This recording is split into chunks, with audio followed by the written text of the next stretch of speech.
Hello everyone, myself Siddharth Shepa, back again with today's SST classes. So class 8, as we all know, we were discussing the rural life and society. So rural life and society में हम लोग क्या पढ़ रहे थे, जिसमें हम लोग ने देखा कि अंग्रेज ने हमारे सोसाइटी को कैसे रूल करना शुरू किया इन टर्म्स। वहाँ पे उन्होंने बहुत सारे लैंड एग्रीमेंट्स डाले, किसानों के साथ एक्सप्लॉइटेशन कर रहे थे, हम लोग ने ये देखे थे, ठीक है। सो हम लोग यहाँ तक ये पढ़ चुके थे कि when in Britishers came to our country, they made various land reformation policies. Land का रिफॉर्मेशन पॉलिसीज यानी कि हमारे लैंड रेवेन्यू से लेके लैंड में होने वाली सारी गतिविधियों पे एक रिफॉर्मेशन आया, नए नए पॉलिसीज इंट्रोड्यूस किए। तो वो पॉलिसीज ने हम लोग ने बहुत सारे लैंड रेवेन्यू सिस्टम्स देखे and many more, we saw many more things. So today we will be learning about some other important things which occurred during the British Raj या British rule in India। तो हम लोग ने देखे कि previous classes में हम लोग ने ये भी देखे थे कि ब्रिटिशर्स ने किस प्रकार से हमारे कंट्री में आए, टेरिटोरियल एक्सपेंशन किया, एट द सेम टाइम उन लोग ने लैंड रिफॉर्मेशन के साथ साथ क्या कुछ लाए। तो आज उसी पे हम लोग ने प्रीवियस क्लासेस पे किया था कि वहाँ पे हम लोग ने देखे थे ग्रोइंग कैश क्रॉप्स, हमारे यहाँ पे हाई रेवेन्यू लगाए थे, इफेक्ट्स पड़े थे हम लोग ने किसका, लैंड रेवेन्यू सिस्टम का। और ब्रिटेन में ग्रोइंग डिमांड्स ऑफ इंडिगो जो हो रही थी, उसकी वजह से हमारे यहाँ पे सोसाइटी में फार्मर्स को क्या कुछ झेलना पड़ा है वो हम आज आप लोगों को बताएंगे। तो उससे जानने से पहले हम लोग प्रीवियस क्लास से एक चीज़ से जोड़ते हैं, वो है कि किस आधार पे ब्रिटेन पे लाइक प्लांटेशन क्रॉप्स की ज़्यादा डिमांड हो रही थी और हमारे यहाँ पे ब्रिटिशर्स हमारे इंडियन फार्मर्स को अधिक से अधिक प्लांटेशन क्रॉप्स ग्रो करा रहे थे, कैश क्रॉप्स, जो कि एक बहुत बड़ा प्रॉब्लम था क्योंकि वो लोग फूड क्रॉप्स क्या कर रहे थे, नकार रहे थे। Is that clear? So today we will be learning about the growing needs of demands of indigo in Europe. So now Europe में सबसे पहली बात हम लोग आप देखें तो यूरोप में क्या आया था बेटा, इंडस्ट्रियल रेवोल्यूशन आया था। इंडस्ट्रियल रेवोल्यूशन जब आया तो उसमें क्या हुआ था, डिमांड बढ़ने लगी, ठीक है, डिमांड बढ़ने लगी रॉ मटेरियल्स की। बेटा ऐसा बात तो नहीं है कि जो इंडस्ट्रीज लग जाएगा वो अपने आप सामान प्रोड्यूस करेंगे। सामान प्रोड्यूस करने के लिए तुमको क्या चाहिए, रॉ मटेरियल्स चाहिए। For example if I am a producer of sugar, जो घर में सब कोई चीनी खाते हैं चाय के साथ या मीठा चीज बनता है तो वी नीड शुगर। तो शुगर का जैसे कि मैं एक फैक्ट्री चला रहा हूँ तो मैं शुगर बनाने के लिए मैं तो हवा से तोड़ के नहीं होगा ना, आओ आओ चीनी आ रहा है बना रहे, ऐसा नहीं होगा। So we need sugar cane, raw material चाहिए हमको, एग्रीकल्चरल प्रोडक्ट्स चाहिए शुगर केन बनाने के लिए, लेबर्स चाहिए, बहुत सारी चीजें चाहिए, ठीक है। तो रॉ मटेरियल्स मेन होता है, ठीक है। तो रॉ मटेरियल्स अब हमको कहाँ से मिलेगा, हम लोग को फार्मर्स से मिलेगा। तो इंग्लैंड में क्या आया था बेटा, इंडस्ट्रियल रेवोल्यूशन आया था। There was an industrial revolution in England. Because of that, there was a huge demand of Indian products. तो इसीलिए अब यहाँ पे यही चीज पढ़ेंगे कि Indian Indigo had great demand in European markets. European के बाजारों में हमारे इंडिया का इंडिगो, अब इंडिगो क्या है, शायद if my Hindi is wrong then I am very much sorry, I am trying to say it, ठीक है, बोल देता हूँ लेकिन लिखने में गलती होता है। नील, नील दैट मीन्स अब नील यहाँ पे हम लोग बोलेंगे तो समवट लाइक दिस कलर, अब नील का कलर हम नील से लिखेंगे, ठीक है, नील, ठीक है, नील, यू कैन से इंडिगो। सो ये जो नील थी इसकी बहुत ज्यादा डिमांड यूरोपियन मार्केट्स में पड़ रहे थे या डिमांड्स थे। वैसे तो पहले भी हमारे इंडिया से बहुत सारे इंडिगो यूरोपियन मार्केट में पहुंचते थे, लेकिन कुछ कम, वेरी कम अमाउंट में इंडिगो यूरोप में पहुंचता था। Is that clear? तो इंडिगो का डिमांड यूरोप में काफी ज्यादा बढ़ रहा था। It was use to dye clothes in Italy, France and Britain. Italy, France and Britain में इंडिगो का इस्तेमाल किया जाता था कपड़ा को डाई करने के लिए। डाई, डाई मतलब मरने के लिए नहीं है, DIE डाई नहीं है, DYE डाई मतलब उसको पोत देना, रंग देना, ठीक है। तो डाई करते थे, ठीक है, कपड़े को। लेकिन हमारे, फिर मैंने एक बार यहाँ पे कहा था कि very less amount of indigo reached Europe, ठीक है, very less amount of indigo reached Europe. Europe में क्या हुआ कि बहुत कम मात्रा में क्या पहुंचते थे, हमारे इंडिया के इंडिगोज पहुंचते थे। अब उसके बदले में वहां पे मैंने यहाँ पे नहीं लिखा, लेकिन एक बात बता दे रहे हैं कि इंडिगो के सब्स्टिट्यूट में, इंडिगो के बदले में European countries would, WOAD, would यहाँ पे लिख दे रहे हैं, would was used as a dye। तो इंडिगो के बदले में वो लोग वुड बोल के एक पदार्थ यूज करते थे जो डाई के रूप में काम करता था, ठीक है। लेकिन अब यहाँ पे क्या होता है बेटा, वुड से काम नहीं चलने वाला है। अब वुड से क्या नहीं चलने वाला है, वुड से काम नहीं चलने वाला है। क्यों? क्योंकि a new demand of cotton dye increase with the industrialisation in Britain. Britain में फिर बोल रहे इंडस्ट्रियलाइजेशन जब हुआ तो वहां पे कॉटन क्लोथ्स बनने लगे, क्योंकि इंडिया से बहुत सारे कॉटन जाने लगे थे यूरोप में, ठीक है। यूरोप में बहुत कॉटन जाने लगे थे इंडिया से, जिसकी वजह से ब्रिटेन में कॉटन की ज्यादा डिमांड, कॉटन डाई यानी कॉटन को डाई करने के लिए इंडस्ट्रियलाइजेशन की वजह से क्या होने लगी, इंडिगो की डिमांड बढ़ने लगी। A demand of cotton dye increase with industrialisation in Britain. तो ब्रिटेन में जब इंडस्ट्रियलाइजेशन बढ़ा, उसकी वजह से कि क्या हुआ कि ब्रिटेन में एक नया डाई का डिमांड बढ़ गया, जो कि कॉटन डाई का डिमांड बढ़ गया, और उसका फुलफिलमेंट कौन कर सकता था, इंडिगो ही कर सकता था। अब जब इंडिगो की फुलफिलमेंट थी, अब बात ठीक है, इंडिगो की डिमांड थी, लेकिन फिर यहाँ पे हम लोग बात कर रहे हैं growing demands of indigo in Europe.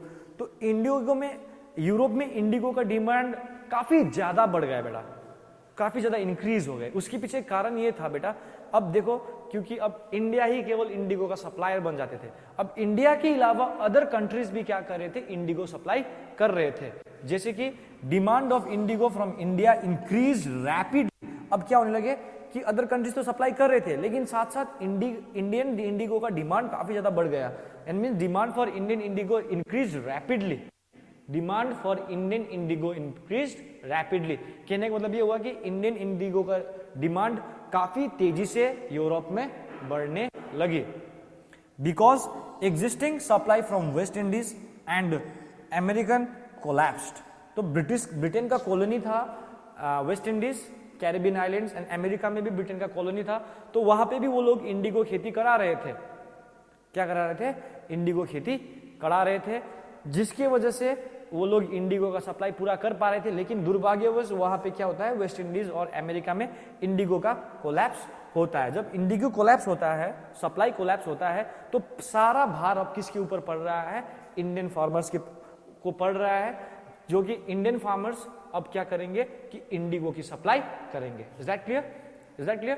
तो यानी कि अब इसी की वजह से वेस्ट इंडीज एंड अमेरिका में कोलैप्स हो गया, जिसकी वजह से इंडिया का जो इंडिगो, इंडिया में जो इंडिगो पाए जाते थे या नील जो बोए जाते थे या खेती की जाते थे, उसका डिमांड काफी तेजी से यूरोप में बढ़ने लगी। ठीक है, सो इंडियन इंडिगो का पहले से ही ग्रेट डिमांड था यूरोप में, डिमांड तो पहले से ही था, लेकिन अब डिमांड अदर कंट्रीज भी फुलफिल कर रहे थे। और फिर एक और प्रॉब्लम वहां पे आ जाता है कि नया कपड़े, जैसे कि कॉटन के नए डाई चाहिए थे, कॉटन कपड़े बन रहे थे, तो उसमें और नए डाई, नए कलर्स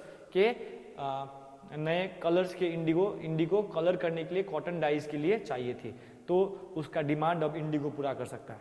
तो जब इंडिगो का डिमांड पूरा करना है, तो अब इंडिया में तो इंडिगो का खेती होना पड़ेगा। तो लेकिन अब इंडिगो का क्या हाल होता है इंडिया में, देखते हैं आगे। तो देखो, अब यहां पे होता है कि the rising demand of indigo force the British to look for expansion यहाँ पे of indigo cultivation in India. अब जैसे ही यूरोप एंड ब्रिटेन, तो यूरोप में ही है, तो ब्रिटेन में जैसे ही इंडिगो का डिमांड ज्यादा हो जाता है, इंडिगो का डिमांड काफी ज्यादा बढ़ जाता है, तो उनके पास एक ही पॉसिबिलिटी रहता है कि we have to grow indigo in India, we have to grow indigo in India. तो अब क्या होता है कि rising demand of indigo force the British to look for expansion of indigo cultivation in India. तो अब जैसे कि ब्रिटेन में जितना इंडिगो का डिमांड राइज होता है, तो अब ब्रिटिश क्या था, ब्रिटिश को क्या करना पड़ा, अब मजबूरन, या they had to forcefully India में इंडिगो का कल्टीवेशन बढ़ाना शुरू बढ़ाना चाहा या बढ़ाना पड़ा। Is that clear? So you can say As a result, indigo cultivation began to expand. As a result, indigo cultivation began to expand quickly in Bengal. तो एज अ रिजल्ट जैसे ही यूरोप में या ब्रिटेन में indigo का demand बढ़ती गई, तो वैसे ही उसी तरीके से अब यहाँ पे इंडिगो का कल्टीवेशन भी बढ़ते गया, क्योंकि भाई डिमांड है, सप्लाई तो करना पड़ेगा। जब सप्लाई ही नहीं करेंगे तो डिमांड ही पूरा नहीं होगा। जब डिमांड पूरा नहीं होगा तो डिमांड पूरा नहीं होगा तो वहां पे प्रॉफिट नहीं होगी, या वहां की इंडस्ट्रीज चलेंगे नहीं। जब इंडस्ट्रीज नहीं चलेंगे तो ब्रिटेन देश का प्रगति रुक जाएगा। अब यहाँ पे ब्रिटेन अपना प्रगति देख रहे थे, अपना डेवलपमेंट देख रहे थे, अपने इंडस्ट्रीज को देख रहे थे, जबकि हमारी इंडस्ट्रीज को यहाँ पे मार रहे थे। और हमारी इंडस्ट्रीज को मार मार के क्या कर रहे थे, खाली हम लोगों को प्रोड्यूसर बना रहे थे, रॉ मटेरियल्स उपजाने का जगह बना रहे थे, बट रॉ मटेरियल्स को यहीं पे कन्वर्ट नहीं कर रहे थे। कॉटन हो चाहे इंडिगो हो, ठीक है, सब ब्रिटेन में जा रहे थे। अब ब्रिटेन को फीड कर रहे थे, यानी कि खिला रहे थे एक प्रकार से वहां की इंडस्ट्रीज को। हमारे ही फार्मर्स क्या कर रहे थे, वहां की इंडस्ट्रीज के लिए सारी चीज ग्रो कर रहे थे। So that was a very sad thing. So now the indigo planters maximise their profit. अब डिमांड ज्यादा है भाई, जब किसी का डिमांड ज्यादा है तो बेटा उसका दाम भी बढ़ गया। सो डिमांड ज्यादा है, जो चीज मार्केट में ज्यादा चाहिए और कम मिल रहा है, मार्केट में ज्यादा नीड है लेकिन उसका क्या हो रहा है, सप्लाई कम है, तो ऑब्वियसली इंडिगो का दाम बढ़ना तय है, या उस मार्केट में उस कमोडिटी का दाम बढ़ना तय है। तो अब यहां पे क्या हो गया कि वो इंडिगो का डिमांड देख के अब प्रॉफिट मैक्सिमाइज करना शुरू कर दिए। प्लांटर्स जो थे, इंडिगो का प्लांटर्स जो भी थे, प्लांटर्स मतलब जो इंडिगो प्लांट करा रहा है, खेती करा रहा है, वो खुद खेती नहीं कर रहे थे, उसके बारे में हम लोग पढ़ेंगे। सो जो इंडिगो प्लांटर्स थे बेटा, वो अपने मैक्सिमाइज देयर प्रॉफिट्स, यानी कि अंग्रेज से ब्रिटेन से लोग आने लगे, वो आप ब्रिटेन से लोग आने लगे इंडिया जहाज में चढ़ के, ठीक है, हवाई जहाज का बात नहीं कर रहे हैं, समुद्री जहाज में चढ़ के आ गए, क्योंकि वो लोग ने देखा कि भाई क्योंकि डिमांड ज्यादा है, अगर हम लोग प्लांटेशन करेंगे तो ऑब्वियसली वो लोग क्या कर पाएगा, मुनाफा कमा पाएगा या प्रॉफिट कमा पाएगा।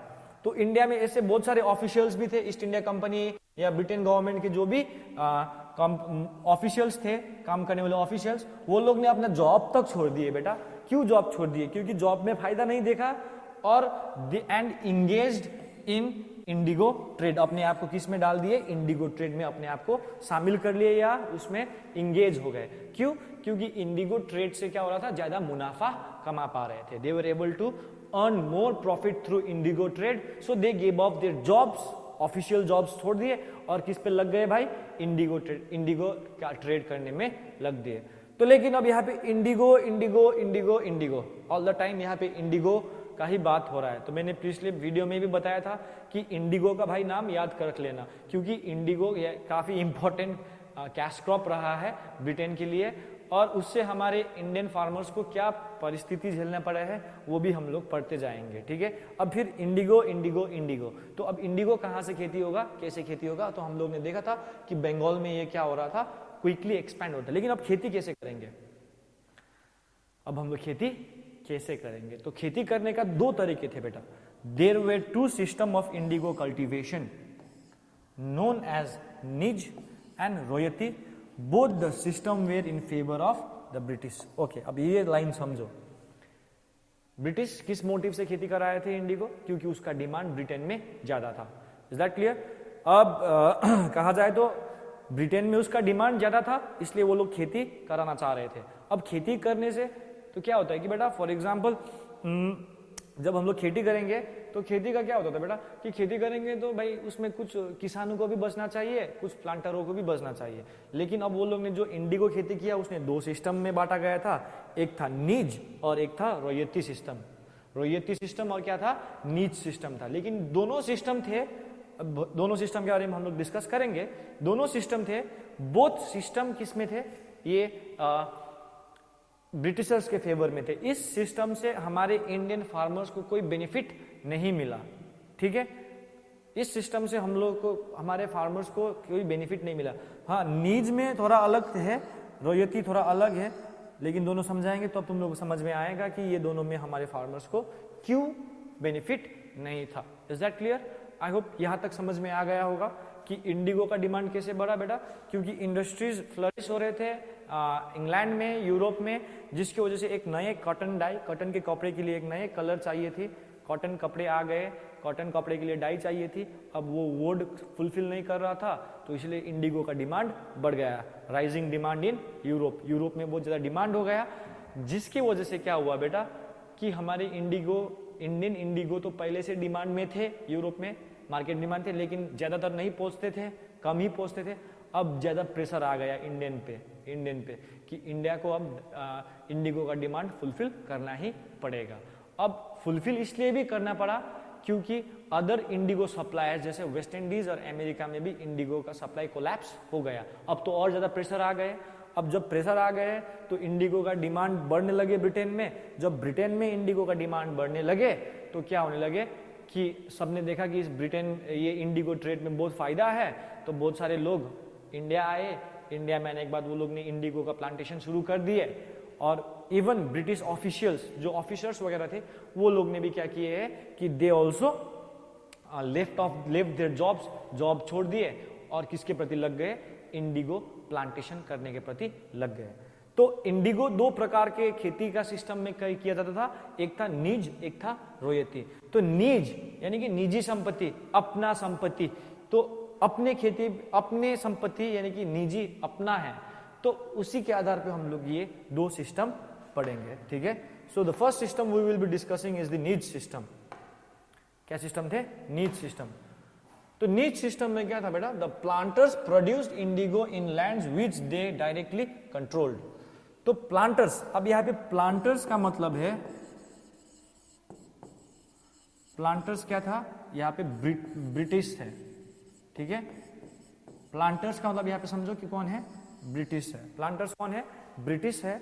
तो प्लांटर्स अपने खुद के लैंड में खेती करते थे इंडिगो, जो जिसके ऊपर उनका कब्जा था। अब फिर मत सोचना कि ये लैंड ब्रिटिश है तो कहां से आया, तो ये लोग क्या करते थे, those lands were either purchased और रेंटेड।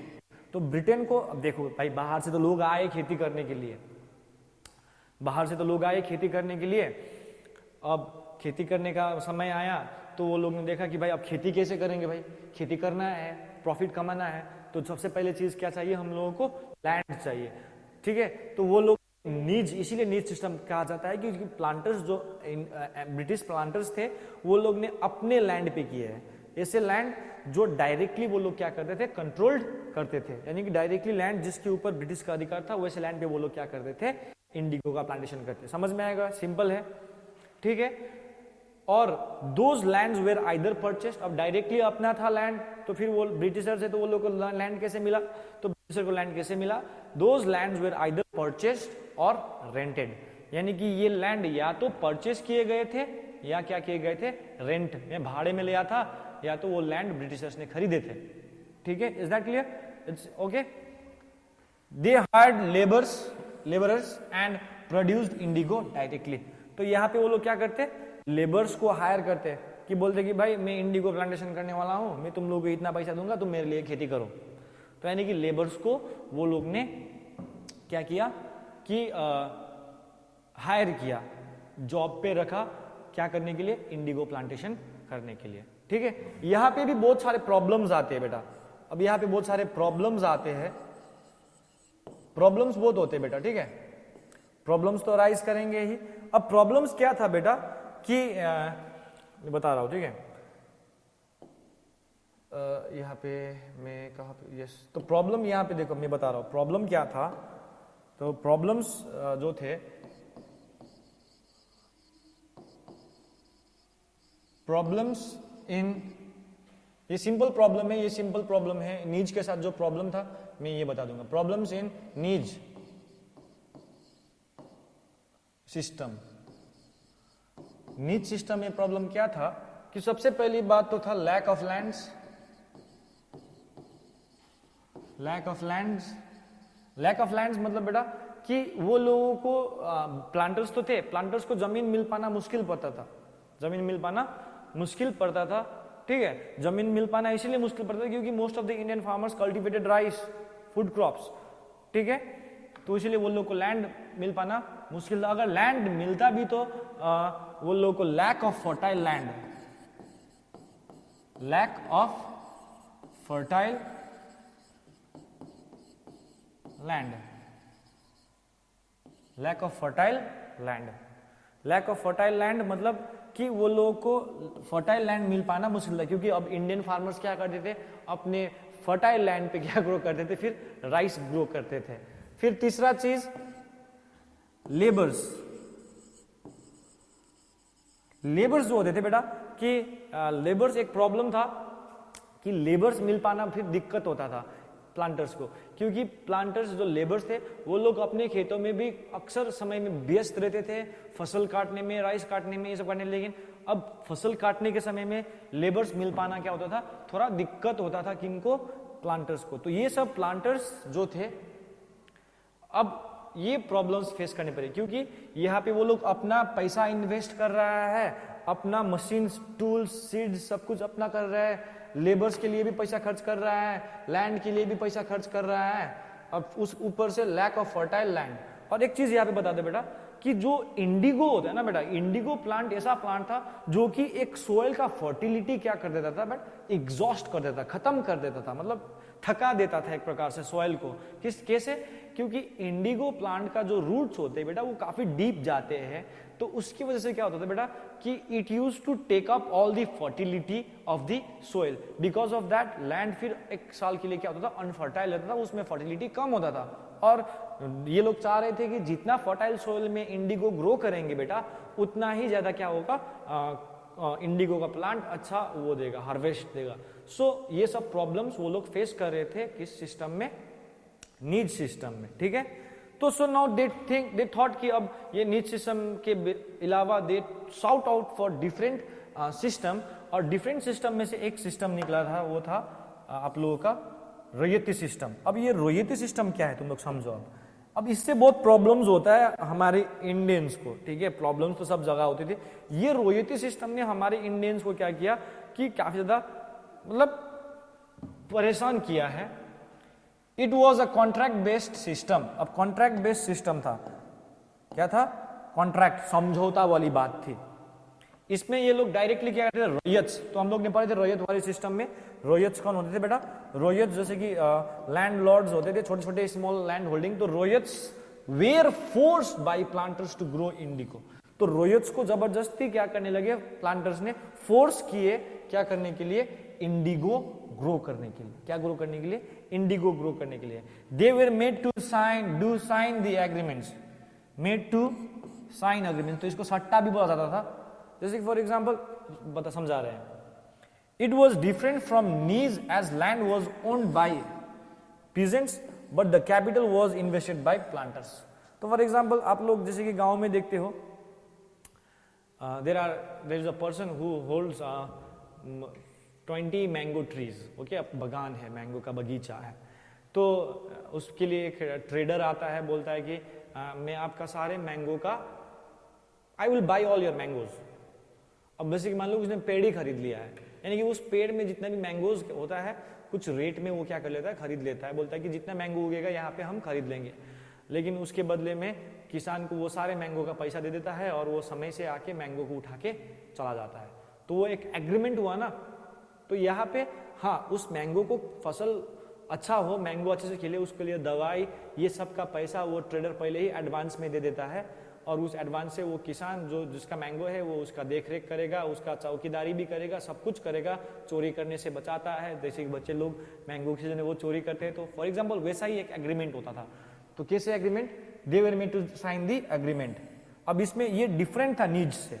क्यों नीज से क्यों डिफरेंट था, क्योंकि नीज सिस्टम जो था अंग्रेजों का अपना लैंड में होता था। अंग्रेजों ने जो डायरेक्टली वो अपना लैंड को कंट्रोल करता था उस सिस्टम में होता था, ठीक है। It was different from Nis as the land was owned by peasants, but capital was invested by planters.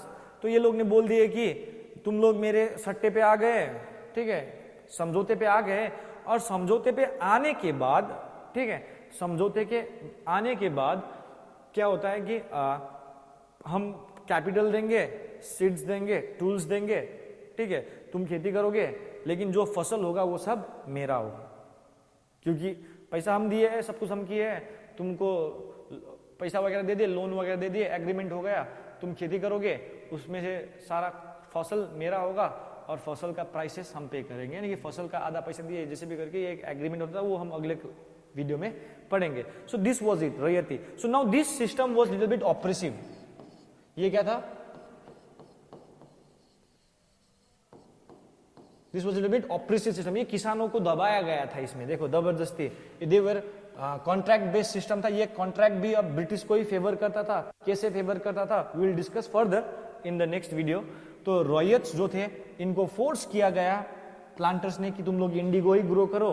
अब कैसे वो लोग लोन वोन की बात आती थी, ये हम लोग नेक्स्ट वीडियो में डिस्कस करेंगे. और एग्रीमेंट आ रहा था, जिस एग्रीमेंट में अब बेचारा किसानों को हो सकता था जो भी नहीं मान भी रहे थे तो उनको जबरदस्ती वहां पे क्या करवा दिया है, खेती करवाने के लिए मजबूर किया गया है. तो ये एक सिस्टम था. इसमें हमारे इंडियन फार्मर्स को काफी एक्सप्लॉइट किया गया है. अब किस तरीके से एक्सप्लॉइट किया गया है वो हम लोग नेक्स्ट वीडियो में पढ़ेंगे. सो वी ऑल्सो, अब देखो नेक्स्ट वीडियो में हम लोग आगे और बढ़ेंगे जिसमें हम लोग यहाँ पे पीजेंट्स काफी पॉपुलर रिवोल्ट करता है. जैसे कि हम लोग फेमस रिवोल्ट इन इंडिगो पढ़ेंगे, ठीक है. पीजेंट रिवोल्ट के बारे में पढ़ेंगे. अब ये अत्याचार ज्यादा होता है अंग्रेजों का, प्लांटर्स का अत्याचार बहुत ज्यादा होता है उनके ऊपर, किसानों के ऊपर. तब यहाँ पे एक बहुत फेमस रिवोल्ट होता है, also famous known as indigo rebellion. Okay, तो उसके बारे में हम लोग फर्दर क्लासेस में पढ़ेंगे. लेकिन उससे पहले हम लोग सिचुएशन पढ़ेंगे कि रिवोल्ट होता है तो कारण चाहिए. तो क्या कारण थी कि इंडियन फार्मर्स ने इस इंडिगो प्लांटेशन के अगेंस्ट में जाके क्या किया है, रिवोल्ट किया है. सो एवरीवन, तो देखिए हम लोग ने इस वीडियो में आज हम लोग ने ये देखे कि growing demands of indigo in Europe, Europe में इंडिगो का डिमांड कैसे बढ़ा, उसका असर हमारी इंडिया पे क्या पड़ा और हमारे इंडियंस में किस प्रकार से इंडिगो का खेती होने लगा. ये सब चीजें हम लोग ने आज के वीडियो में पढ़े हैं, ठीक है. So I hope you will understood what I taught today. I will be very happy if you understood. So, thank you. This much for today. And till then, stay safe and stay healthy.